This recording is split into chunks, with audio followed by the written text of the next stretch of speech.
Assalamualaikum warahmatullahi wabarakatuh. Alhamdulillahi rabbil alamin. Wassalatu wassalamu ala asyrafil anbiya'i wal mursalin Sayyidina wa maulana Muhammadin wa ala alihi wa sahbihi wa man tabi'ahu bi ihsanin ila yaumiddin. Qala Allah Ta'ala fi kitabihil karim. A'udzu billahi minasyaitonir rajim.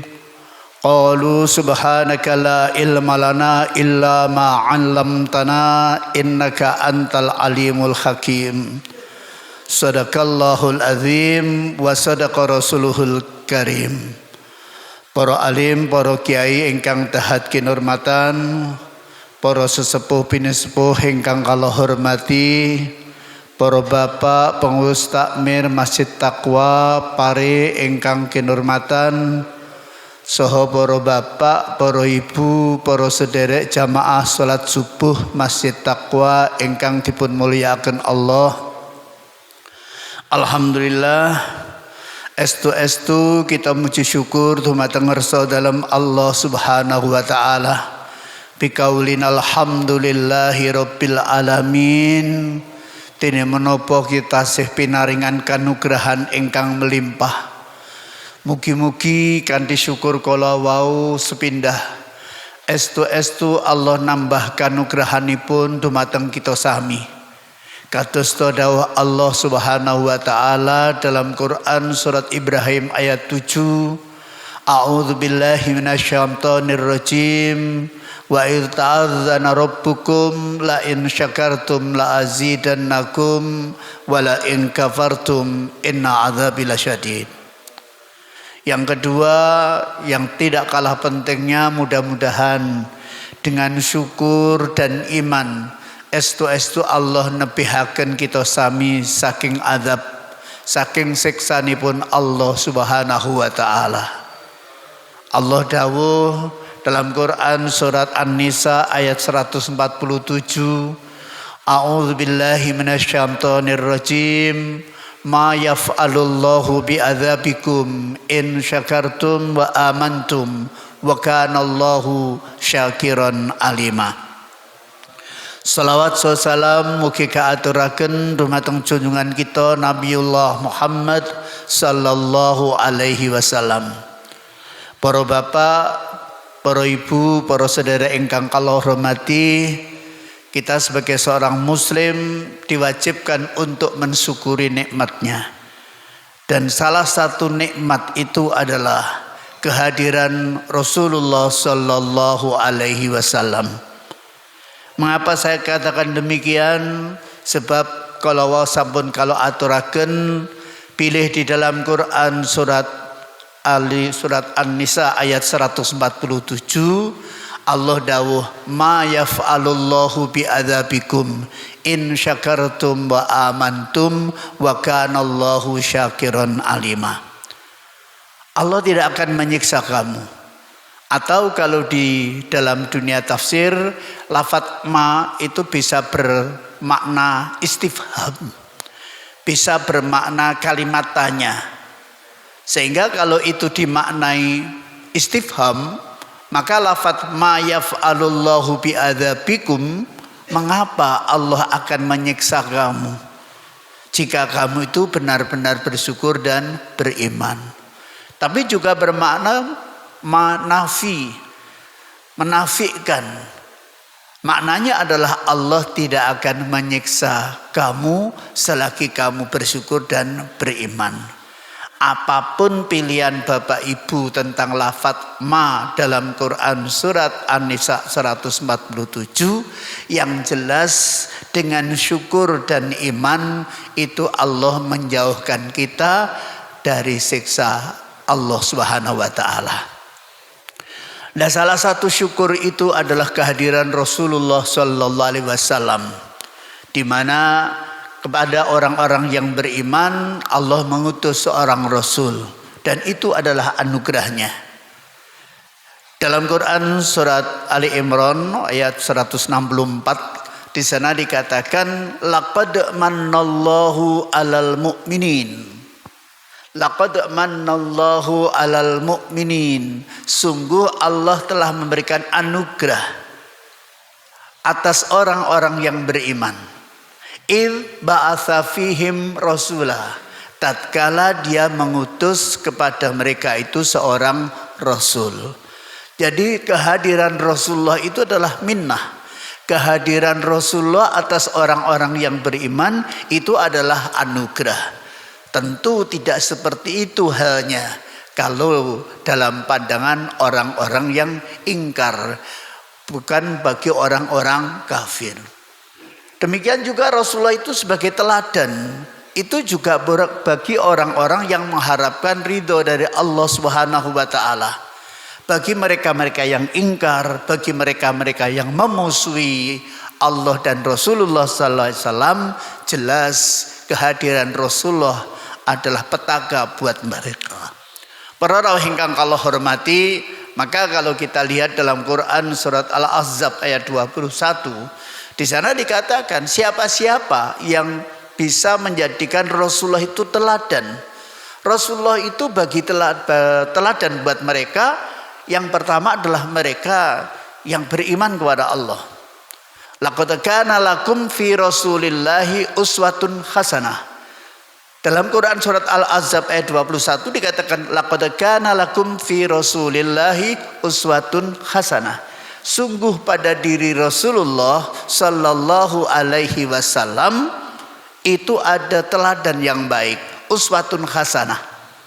Ternyata itu juga tidak semua orang yang bisa meneladani Rasulullah. Rasulullah sebagai teladan itu liman kana yarjullaha wal yaumal akhir. Bagi orang-orang yang mengharapkan ridho Allah dan ingin mendapatkan keselamatan di akhir. Wa dzakarallaha katsira, dan orang yang banyak berzikir kepada Allah Subhanahu wa taala.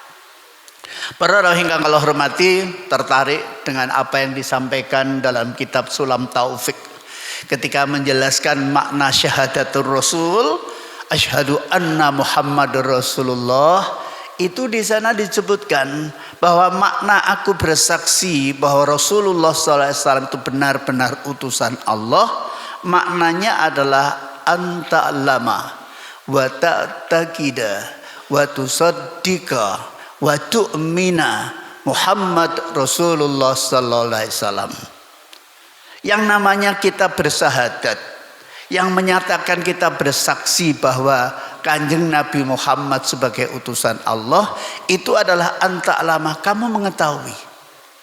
Wa ta'taqida, dan kamu mengikatkan, mengiktikadkan. Wa tusaddiqa, dan kamu itu membenarkan.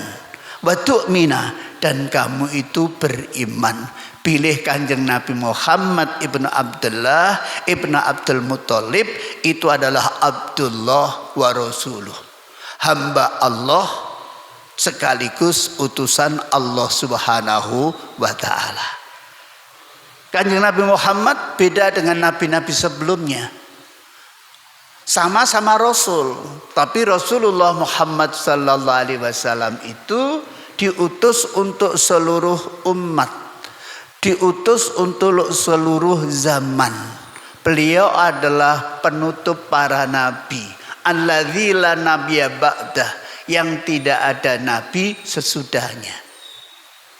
Para rawuh ingkang kula hormati, Rasulullah SAW itu adalah diutus untuk seluruh umat. Wa ma arsalnaka illa basyira wa nadhira walakinna aksarun nasi la ya'lamun. Tidaklah kami utus engkau wahai Nabi Muhammad kecuali sebagai pemberi kabar gembira. Beliau itu sebagai mubasyir, beliau itu memberikan kabar gembira. Kabar gembira ini adalah untuk mereka-mereka yang taat, mereka-mereka yang beriman. Itu Rasulullah berperan sebagai pemberi kabar gembira. Misalnya dalam Al-Quran disebutkan wa basyiril ladzina amanu wa amilus solihati anna lahum jannat. Dan berilah kabar gembira buat orang-orang yang beriman dan beramal soleh. Annalahum jannat. Sesungguhnya mereka itu akan mendapatkan surga.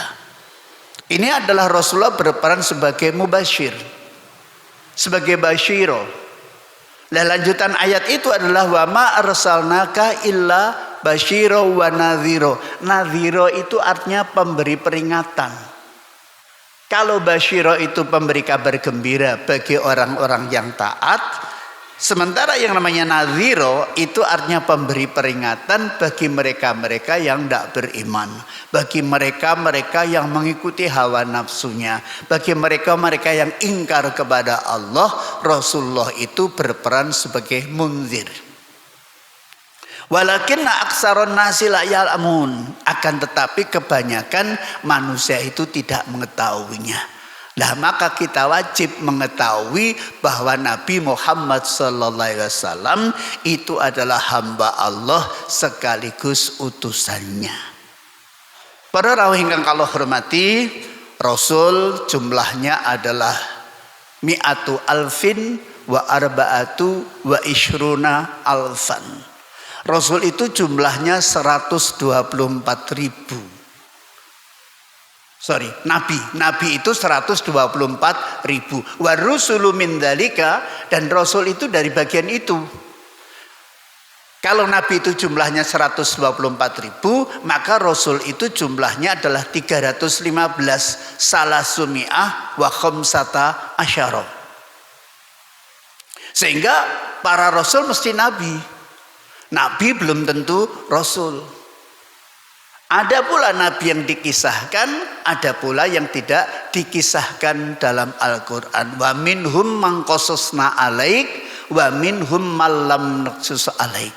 Ada di antara para Rasul itu ada yang kami kisahkan kepadamu, ada pula yang tidak kami kisahkan kepadamu. Dan perlu dicatat bahwa bagaimana seorang itu tahu bahwa dia adalah benar-benar utusan Allah Subhanahu wa taala. Ini penting artinya, sebab saat ini keri-keri ini banyak orang yang mengaku dirinya sebagai nabi. Contohnya Ahmad Musodek, Tukimin dan seterusnya itu. Oke, enek nabi neh. Rasul itu mesti mempunyai tanda. Rasul itu mesti mempunyai ayat.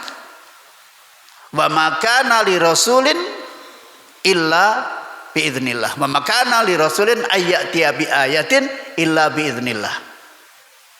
Tidak ada seorang nabi atau tidak ada seorang rasul membawa satu tanda mukjizat illa biiznillah, kecuali atas izin Allah Subhanahu wa taala. Maka kehadiran seorang Rasul itu mesti ada tanda-tanda yang luar biasa. Kalau itu sebelum dia diangkat sebagai seorang Rasul, dia adalah mendapatkan irhash. Seperti Nabiullah Isa alaihissalam. Dia bisa berbicara ketika dia masih dalam ayunan.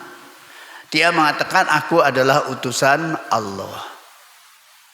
Kemudian seorang Rasul mesti mendapatkan ayat, mendapatkan tanda yang dikenal dengan mukjizat itu. Wa makana li rasulin ayyatiya bi ayatin illa biiznillah. Nabi Ibrahim tidak mempan dibakar oleh Namrud, itu juga karena izin dari Allah Subhanahu wa taala. Para rawuh ingkang kula hormati, kembali kepada bahwa kita wajib mensyukuri nikmat, dan utamanya adalah nikmat berupa kehadiran Rasulullah. Kenapa demikian? Andai saja tidak datang seorang Rasul, andai saja wahyu tidak diturunkan, apa yang terjadi? Lafi dhalalim mubin. Sungguh kita berada dalam kesesatan yang nyata. Karena memang bidang garap beliau adalah apa-apa yang tidak bisa ditemukan oleh akal pikiran manusia. Tanpa kehadiran Rasulullah, maka manusia berada dalam kesulitan untuk mendapatkan nilai-nilai kebenaran, untuk mendapatkan petunjuk dari Allah Subhanahu wa taala. Andai saja itu bisa dicapai oleh manusia, maka tak perlulah nabi itu diturunkan, tak perlulah rasul itu diutus, tak perlulah wahyu atau kitab itu diturunkan. Cukup diserahkan kepada para pemikir, cukup diserahkan pada apa yang namanya para filosof. Tapi memang itu adalah anugerah. Laqad manallahu 'alal mu'minin idz ba'atsa fihim rasulam min anfusihim. Rasul itu dari kalangan mereka. Maksudnya Rasulullah dari kalangan mereka itu siapa? Yang pertama, Rasul itu adalah dari kalangan manusia. Tidak mungkin Rasul itu dari kalangan malaikat. Tentu ada penolakan. Bagaimana mungkin kami akan bisa meneladani kehidupan Rasul dari kalangan malaikat? Kami tidak bisa melihat. Mereka beda dengan kita. Tidak membutuhkan makan, minum, dan seterusnya. Beda dengan kita sebagai manusia. Rasul itu dari kalangan manusia, bukan dari kalangan jin. Meskipun jin juga mendapatkan taklif. Itu supaya tidak ada alasan penolakan kehadiran Rasul, lantaran Rasul itu tidak seperti kita. Rasul itu dari kalangan manusia. Yang kedua, maknanya Rasulullah sallallahu alaihi wasallam itu dari kalangan mereka, dari kalangan kita ini, di kalangan bangsa Arab pada abad ke-7, sehingga mereka bisa melihat siapa Rasulullah. Bagaimana akhlaknya, bagaimana kepribadiannya. Dia sampai mendapatkan gelar Al-Amin. Sebelum beliau menjadi seorang Rasul, pada usia 25 tahun terkenalah peristiwa pemberian gelar Al-Amin yang dapat dipercaya. Ini satu modal tersendiri. Yakin bahwa Nabi Muhammad itu adalah seorang yang benar, tidak pernah berdusta sekalipun dalam hidupnya. Maka ketika beliau itu menyampaikan bahwa di balik Bukit Sofa itu ada bahaya yang mengancam, bagaimana menurut pendapat kalian? Mereka mengatakan percaya, karena kami tahu kamu tidak pernah dusta sekalipun. Modal bahwa dia adalah Al-Amin. Tapi ketika disampaikan bagaimana menurut pendapatmu? Kalau saya sampaikan ada kehidupan sesudah kematian, di sana ada azab, di sana ada pertanggungjawaban, serta merta mereka itu menolak. Ada pula yang membawa tulang belulang, kemudian dilemparkan kepada Nabi, kemudian menantang supaya dihidupkan kembali tulang belulang itu. Maka turunlah dalam Quran surat Yasin, wa daraba lana mathalan wa nasiya khalqah qala may yuhyil idzam wa hiya ramim. Para bapak, para ibu, para rawuh ingkang kula hormati, adalah banyak tanda-tanda kebenaran bahwa beliau adalah utusan Allah Subhanahu wa taala. Antara lain adalah betapa di dalam Al-Qur'an itu adalah relevan. Apa yang disebutkan dalam Al-Quran itu adalah berkesesuaian dengan fakta keilmuan. Padahal kita tahu bahwa Rasulullah itu adalah seorang yang ummi. Rasulullah itu adalah seorang yang buta huruf. Dalam sejarah manapun tak ada yang bisa menunjukkan bahwa dia pernah belajar pada seseorang. Tapi justru keummiannya itu, justru dia adalah seorang yang buta huruf. Itu adalah bukti bahwa dia adalah benar-benar utusan Allah Subhanahu wa taala. Kenapa? Ya Al-Qur'an itu. Al-Qur'an itu sebagai tanda, Al-Qur'an itu sebagai mukjizat kehadiran beliau. Tidak pernah belajar, nggak bisa baca tulis, tapi bisa menyusun setebal itu sesuatu yang tidak mungkin. Hampir 6.000 ayat. Tidak ada satu pun dalam Al-Quran, jangankan satu surat, jangankan satu ayat, satu lafaz pun tidak ada yang mubazir. Di sana ada makna-makna penting yang dalam sekali. Mari kita lihat bahwa di dalam Quran surat An-Naml ayat 88. Allah berfirman, A'udzubillahi minasyaitonirrajim. Wa tarol jibala tahsabuha jamidah bal hiya tamurru maras sahab. kamu melihat gunung-gunung itu, kamu mengira gunung-gunung itu diam. Tidak, gunung itu adalah berjalan laksana awan. Para rawuh ingkang kula hormati, jibal itu jamak dari jabal, yang maknanya adalah gunung. Gunung yang banyak bebatuannya itu namanya jabal, jamaknya jibal.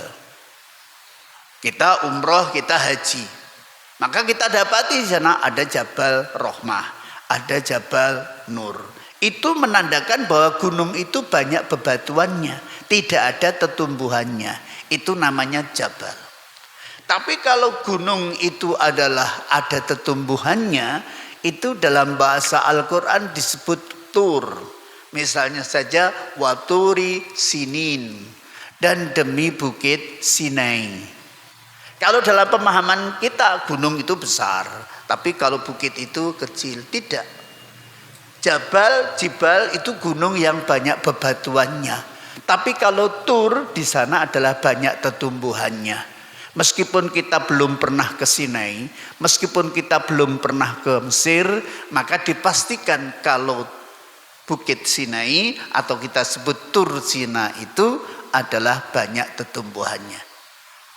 Watarul jibala tahsabuha jamidah bal hiya tamurru marasahab. Kamu melihat gunung-gunung itu, kamu kira gunung itu adalah diam. Tidak, gunung itu berjalan laksana awan.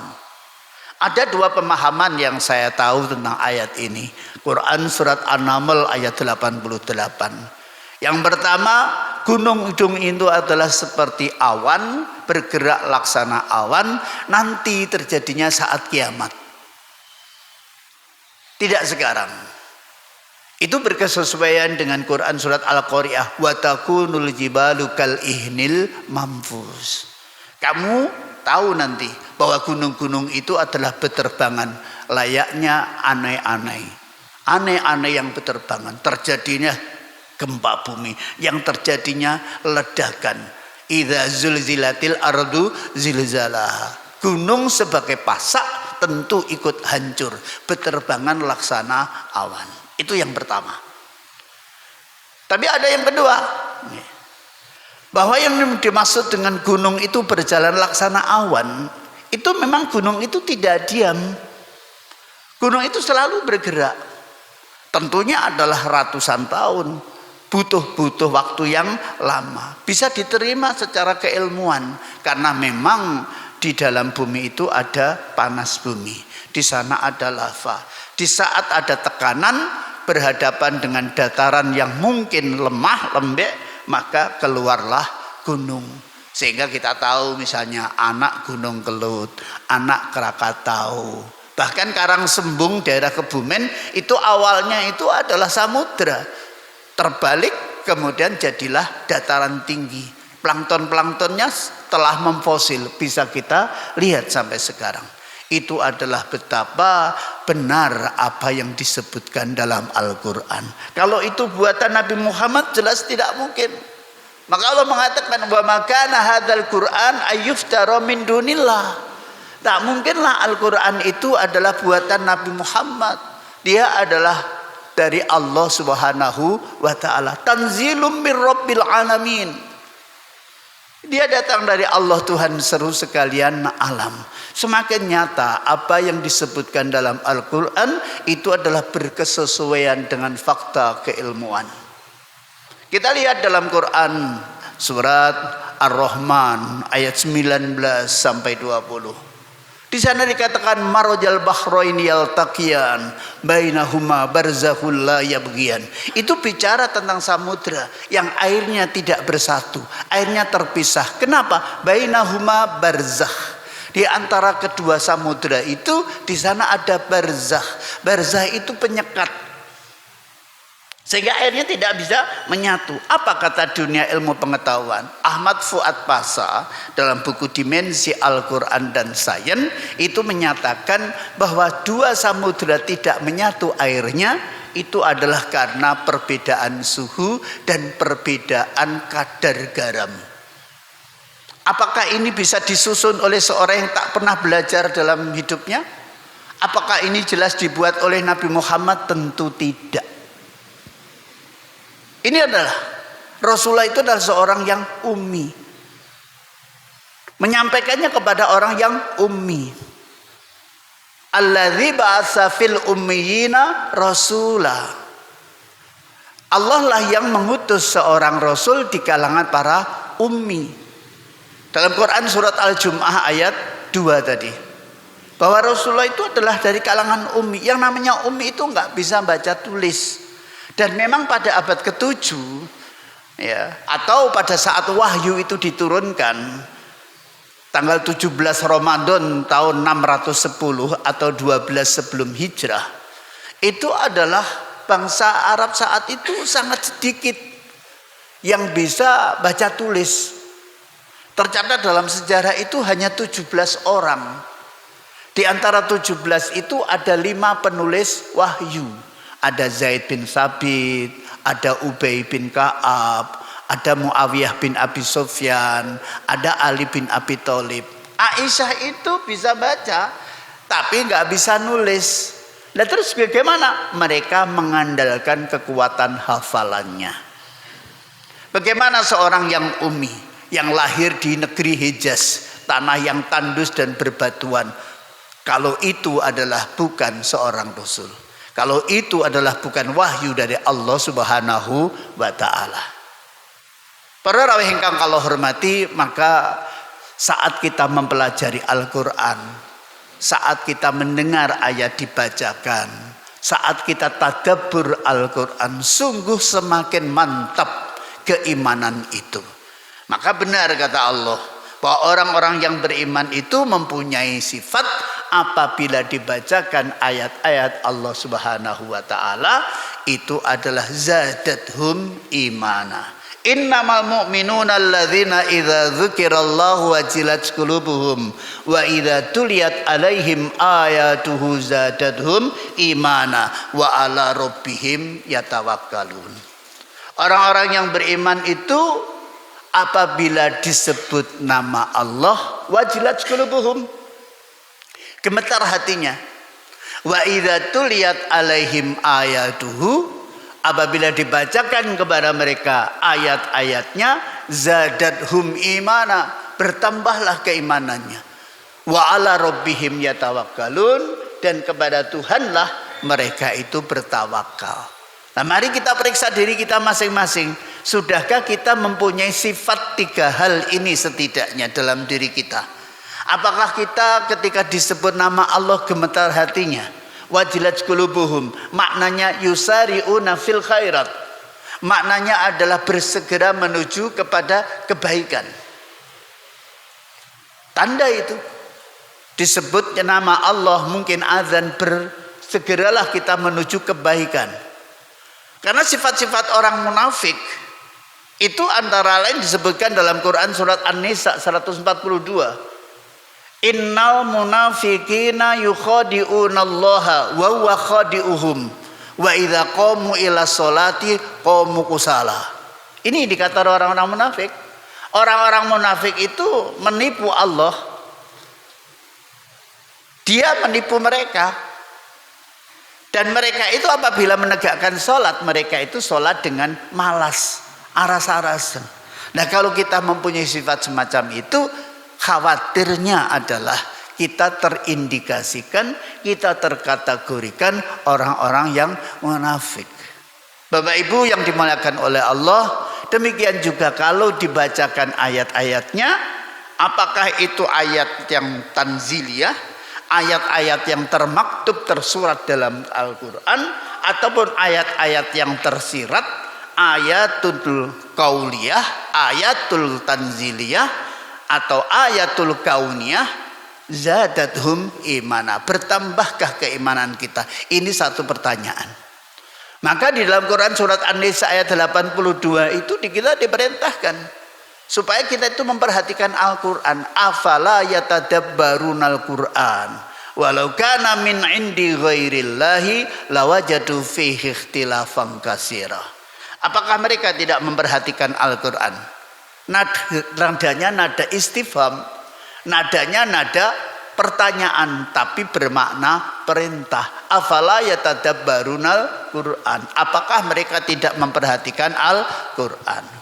Andai saja Al-Quran datang dari selain Allah, lawajadu fihi ikhtilafan katsir. Sungguh mereka akan dapati di dalam Al-Quran itu pertentangan yang sangat luar biasa. Sekali lagi bahwa datangnya seorang Rasul mesti ada tanda. Dan tanda itu adalah atas izin Allah.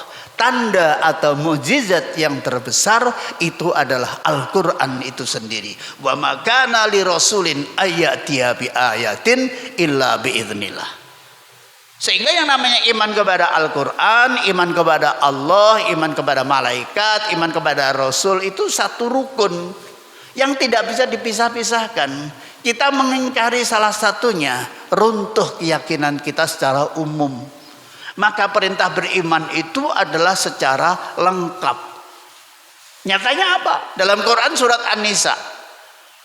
Dalam Quran surat An-Nisa ayat 136 itu dikatakan di sana, A'udzubillahi minasyaitonirrajim, ya ayyuhalladzina amanu aminu billahi wa rusulihi wal kitabilladzi nazzala ala rasulihi wal kitabilladzi anzala min qabl. Wahai orang-orang yang beriman, tetaplah kalian beriman kepada Allah, tetaplah beriman kepada Rasul. Berimanlah kepada kitab Al-Quran yang diturunkan kepada Rasulullah Muhammad sallallahu alaihi wasallam. Berimanlah kepada kitab yang Allah turunkan sebelumnya. Wa may yakfur billahi wa malaikatihi wa kutubihi wa rusulihi wal yaumil akhir faqad dhalla dhalalan ba'ida. Siapa yang ingkar kepada Allah atau ingkar kepada malaikatnya atau ingkar kepada rasulnya, ingkar kepada kitabnya, ingkar kepada hari akhir, faqad dhalla dhalalan ba'ida. Sungguh dia sesat sejauh-jauhnya. Kesesatan yang kita dapati, kenapa terjadi kesesatan? Yang pertama, kita sebagai makhluk religius, kita itu mempunyai naluri beragama, kita itu mempunyai fitrah tauhid. Faqim wajhaka lid-dini hanifa fitratallah allati fataran nas 'alaiha la tabdila li khalqillah dzalika dinul qayyim walakin aktsaron nasi la ya'lamun. Maka hadapkanlah wajah kamu kepada agama Allah, fitrah Allah. Allah ciptakan manusia itu atas dasar fitrah itu. Maknanya memang manusia itu mempunyai dorongan atau naluri beragama. Maka buktinya tidak ada satu kaum pun, tidak ada seorang pun yang mengingkari adanya Allah Subhanahu wa taala. Kekuatan di luar dirinya. Apakah mereka menyebut ini, menyebut itu, tapi sebenarnya dalam benaknya mengakui bahwa ada sang pencipta, ada kekuatan di luar dirinya. Kalau tidak percaya, misalnya orang itu misalnya kepepet, kebanjiran, atau mungkin mau tenggelam atau terbakar, mesti dia minta tolong kepada zat yang dia rasa mampu untuk menolongnya. Itu bukti bahwa manusia itu mempunyai fitrah beragama, mengakui adanya Tuhan. Yang kedua, bahwa kita itu sebelum diciptakan oleh Allah, artinya masih di alam zuriyah, di alam arwah. Kita itu sudah MOU dengan Tuhan. Kita itu sudah janji sama Tuhan. Allah itu sudah cara basa Jawane manting. Kowe tak dadekne menungso, ngaku enggak kalau aku itu sebagai Tuhanmu? Alastu bi rabbikum. Bukankah aku adalah Tuhanmu? Saat itu kita mengatakan qalu bala syahidna. Iya ya Allah, kami bersaksi bahwa Engkau adalah Tuhan kami. Ini menandakan bahwa kita itu punya kecenderungan beragama. Pengakuan Allah sebagai Tuhan. Nah, dini setelah lahir kemudian di dunia ini dia menjadi bukan penganut, bukan pemegang agama Allah, tidak meyakini adanya Allah sebagai Tuhan, tidak mengikuti aturan Allah dan Rasulnya, itu adalah soal lingkungan. Nyatanya Nabi mengatakan, kullu mauludin yuladu alal fitrah. Setiap manusia itu dilahirkan atas dasar fitrah. Fitrah itu tauhid. Kita itu punya kecenderungan untuk mengesahkan Allah. Sudah sumpah kok sebelumnya. Dini menjadi Yahudi, Nasrani atau Majusi, Nabi mengatakan fa'abawahu yuhawidanihi au yumajisanihi au yunasironihi. Maka kedua orang tualah yang menjadikan dia itu Yahudi, Nasrani atau Majusi. Dalam skop yang lebih luas, dalam konteks kependidikan, bahwa faktor lingkungan punya pengaruh yang besar terhadap kepribadian seseorang. Itu menunjukkan bahwa kita itu punya fitrah beragama. Sementara kita punya keterbatasan pendengaran, keterbatasan umur, keterbatasan akal, keterbatasan penglihatan, termasuk adalah keterbatasan untuk mendapatkan kebenaran yang asasi, kebenaran yang hakiki. Di satu sisi kita punya dorongan beragama, di sisi lain kita itu punya keterbatasan. Kalau ini tidak diutus seorang Rasul, lafi dolalim mubin, kedelarang-delarang muripe. Maka kehadiran Rasulullah SAW itu adalah anugerah. Dia adalah minnah yang harus kita syukuri. Saat kita istighosah ada ungkapan alhamdulillahilladzi hadana ala dinil Islam. Itu sebuah pengakuan. Segala puji bagi Allah yang telah memberikan petunjuk kepada kami. Para orang yang Allah hormati, maka kita wajib mengikuti apa yang disampaikan oleh Rasulullah sebagai bentuk pengakuan dia adalah anugerahnya. Dan mensyukuri nikmat Allah itu berupa kehadiran Rasul, itu adalah mengikuti jejaknya. Wala takunu awwala kafirin bih. Jangan kamu menjadi orang yang pertama kali kufur terhadap Rasulullah sallallahu alaihi wasallam. Meskipun ayat ini adalah ditujukan kepada ahlul kitab, ditujukan kepada orang-orang Yahudi dan Nasrani, namun memberikan pesan kepada kita secara umum, jangan sekali-kali kita menjadi orang yang ingkar. Kenapa dikatakan wala takunu awwala kafirin bih? Kenapa dikatakan kamu jangan menjadi orang yang pertama kali kufur kepada Nabi Muhammad? Eling-eling kehadiran Rasulullah itu sudah dijelaskan dalam kitab-kitab sebelum Al-Quran. Para nabi dan para rasul itu sudah menjelaskannya bahwa akan datang seorang rasul yang terakhir, yaitu Nabiullah Muhammad sallallahu alaihi wasallam. Nyatanya dalam Quran surat As-Saff, Nabiullah Isa alaihissalam itu sudah menyatakan wa mubasyirom bi rasuli ya'ti min ba'dismuhu Ahmad. Aku ini membawa berita gembira akan datangnya Rasul sesudahku, yaitu Nabi Muhammad. Nanti kalau benar-benar hadir, kamu jangan menjadi orang yang pertama kali kufur, sebab kamu adalah orang yang sudah kami beritahu. Kamu sudah tahu akan kehadirannya, sifat-sifatnya, ciri-cirinya, dari garis keturunan siapa, itu sudah terekam baik dalam kitab-kitab sebelum Al-Quran. Dari garis keturunan Nabiullah Ismail alaihissalam. Nah, orang-orang Yahudi dan Nasrani itu sudah paham itu. Tapi mereka tetap berharap bahwa Rasul terakhir itu dari garis keturunan Ishak. Sehingga mereka tidak mau beriman kepada Rasulullah SAW itu karena faktor keturunan itu. Coba kalau misalnya Rasul itu dari garis keturunan kami, dari garis keturunan Nabiullah Ishak alaihissalam, tentu kami beriman. Tapi kata Allah, Rasulullah dibimbing oleh Allah untuk bertanya, kalau memang kamu nggak beriman kepada Nabi Muhammad, gara-gara dia adalah bukan dari garis keturunan moyang-moyangmu, Allah bertanya, lima taqtulunal nabiyyi nabi ghairil haq.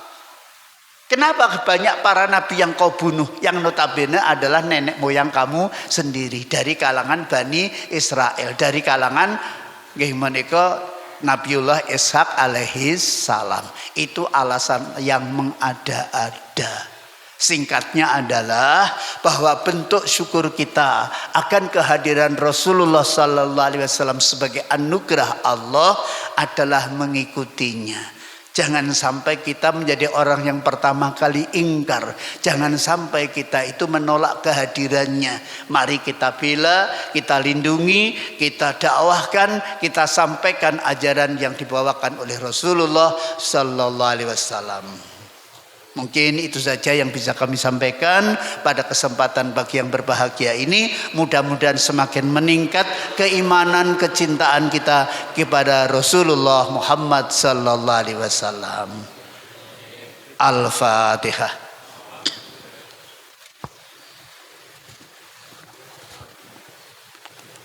Ihdinas siratal mustaqim.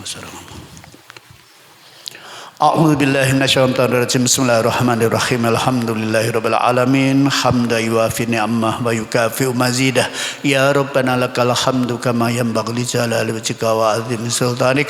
Allahumma shalli wa sallim ala sayyidina Muhammad wa ala ali sayyidina Muhammad. Rabbana la tuzigh qulubana ba'da idh hadaitana wa hab lana min ladunka rahmah innaka antal wahhab. Allahumma arinal haqqa haqqan warzuqna ittiba'ah wa arinal batila batila warzuqna Rabbana hab lana min azwajina wa dzurriyyatina qurrata a'yun waj'alna lil muttaqina imama. Allahumma inna nas'aluka al-afwa wal afiyata daimata fid dini wad dunya wal akhirah. Allahumma inna nas'aluka salamatan fid din wa afiyatan fil jasad wa ziyadatan fil ilmi wa barakatan fil rizqi wa taubatan qabla al maut wa rahmatan indal maut wa maghfiratan ba'dal maut. Hawin alaina fi sakaratil maut wan najata minan nar wal afwa indal hisab. Allahumma rzuqna fahamman nabiyyin wa hifdzal mursalin wa ilhamal malaikatil muqarrabin bi rahmatika ya arhamar rahimin. Allahumma na'udzubika min ilmin la yanfa wa min qalbin la yakhsha wa min du'ain la yusma' min nafsin la tasba. Rabbana hab lana min azwajina wa dzurriyyatina qurrata a'yun waj'alna lil muttaqina imama. Allahumma khtim lana bil iman, Allahumma khtim lana bil islam, Allahumma khtim lana bit tauhid, Allahumma khtim lana bi husnil khatimah. Allahumma hdina siratal mustaqim siratal anbiya wal mursalin. Rabbana la tu'akhidna in nasina aw akhtana. Rabbana wa la tahmil alaina isran kama hamalta ala ladzina min qablina. Rabbana wa la tuhammilna ma la taqata lana bih wa'fu anna waghfir lana warhamna anta maulana fansurna 'alal qaumil kafirin. Rabbana atina fid dunya hasanah wa fil akhirati hasanah wa qina adzabannar wa adkhilnal jannata ma'al abrar ya aziz ya ghaffar ya rabbal alamin. Wa sallallahu ala nabiyil ummi wa ala alihi wa sahbihi wa baraka wasallam. Subhana rabbika rabbil izzati amma yasifun wa salamun alal mursalin walhamdulillahi rabbil alamin. Al-Fatihah.